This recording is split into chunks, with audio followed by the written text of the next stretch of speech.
Hey everyone, welcome back to the channel. Power Stroke Maintenance here. Today I'm going to be talking about availability bias and newer diesel engines. So you're probably wondering what the hang is an availability bias. Well, an availability bias is a mental shortcut that all of us humans make when evaluating a set of outcomes. Now, what does that have to do with trucks? Well, the modern diesels in this era, ever since the introduction of the emissions equipment and the stricter enforcement that happened in 2019, has caused a lot of people to just trash new diesels, say the diesel is dying, they're super unreliable, the emissions are expensive to fix, and I don't necessarily disagree with any of that, but at the same time, I think a lot of the problems with modern diesels are overhyped.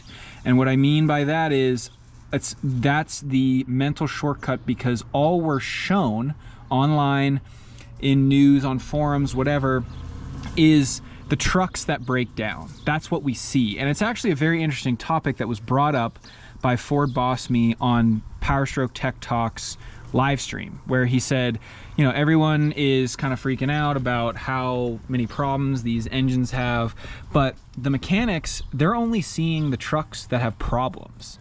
And so you start to get sort of salty and negative because all you're seeing is the shitters that have problems coming into your shop, and those are the ones you're working on. I've owned my truck now for about 2 years, and it's been pretty reliable. I've had a few issues, but nothing that's left me stranded at the side of the road.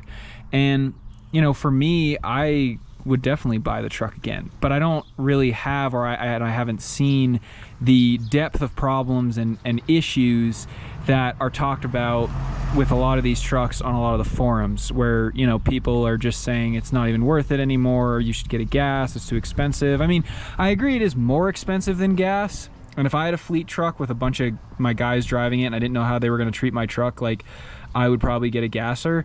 But to do oil changes and fuel filters last year, and changing my transmission and transfer case fluid and all that, it was like $1,000 for the whole year. I haven't had, knock on wood, any sort of emissions issues. I run an additive, I change my fuel filters regularly, I do what I need to do, but I have not had the ridiculous problems with the DPF getting plugged and all of these issues that people go on and on about online. And I think part of the reason that these modern diesels get such a bad rep is because the only content that's online or that people post is when something goes bad, because you get views when you post something that goes bad. No one wants to come to my channel and be like, oh wow, your truck runs great, no issues, runs perfect. That's not why people go online. They go online to find videos on problems. No one ever has any data to back up the fact that these newer emissions trucks are just blowing up like crazy. It's just there's a lot of people that go online and just will blast the emissions stuff and be like, it's terrible, it's awful, you should delete it.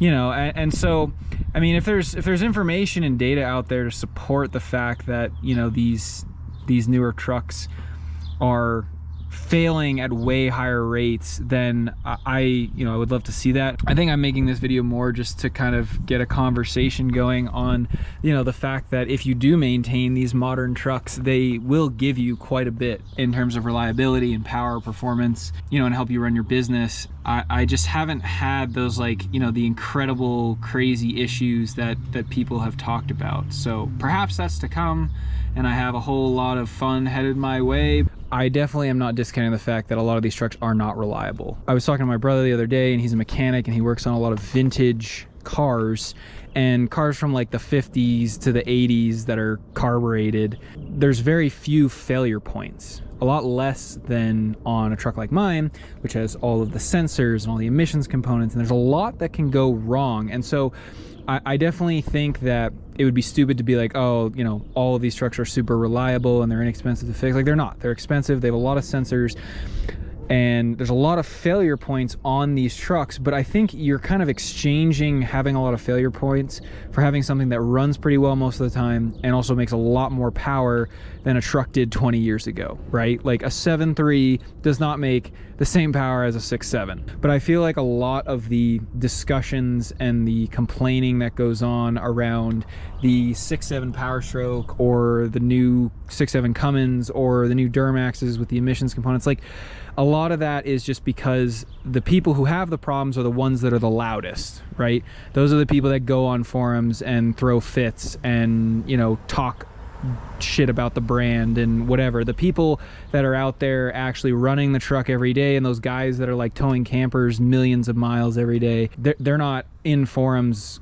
bitching and whining. They're out there working with their truck. People love to come in and tell you to delete your truck, and I would just come out here and say, like, I don't necessarily have an opinion on deleting either way, but I don't think it's smart to talk about that sort of a topic on internet forums where there could be certain individuals that would raise awareness to what's going on to certain parties that you don't want to have knowing what's going on. Anyway, we're trying to keep it discreet. I support, you know, the right to repair and all that, but new trucks I don't think are as bad as we think they are. They're definitely complicated. There's a lot of failure points, but you're getting that in exchange for a ton of power and I think pretty good reliability, honestly. So appreciate you guys checking out this video. Stay tuned for more, and we'll see you next time.